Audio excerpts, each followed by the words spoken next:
London, a city steeped in history, beauty, and blood.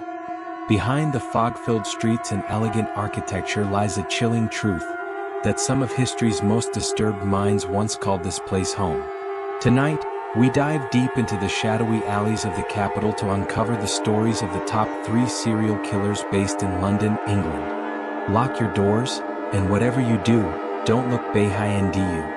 It wasn't until a plumber discovered human remains blocking the pipes that the horrors below came to light. When arrested, Nilsen reportedly said, "I'm glad it's all over." No list of London's killers is complete without him. He's more than just a man, he's a myth, a shadow, a nightmare stitched into the city's past. In the autumn of 1888, the Whitechapel district became a hunting ground.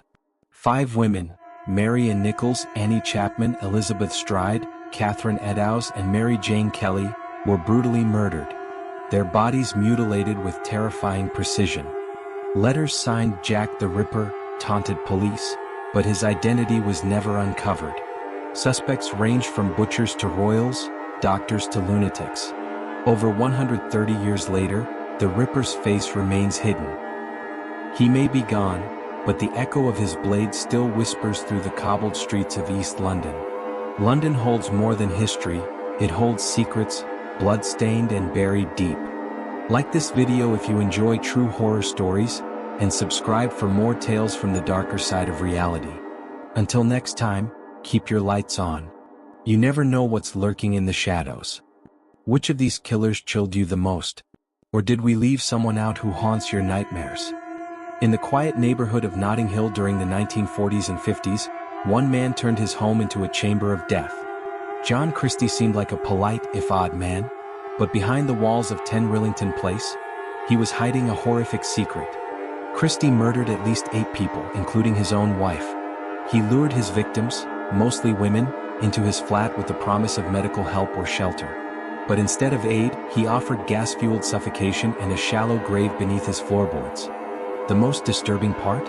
A man named Timothy Evans was wrongfully executed for the murder of his wife and child, crimes Christie actually committed. The case shocked the nation and helped lead to the abolition of the death penalty in the UK. If evil had an address, it would be 195 Melrose Avenue. Dennis Nilsen, a former police officer and civil servant, appeared unassuming, but between 1978 and 1983, he murdered at least 12 young men in North London. His methods: London, chilling a city steeped in history, he would lure victims to his blood, strangle or behind the fog, and then grotesquely keep their bodies for days, even weeks, before some of history's most disturbed minds once called this place home. Tonight, we dive deep into the shadowy alleys of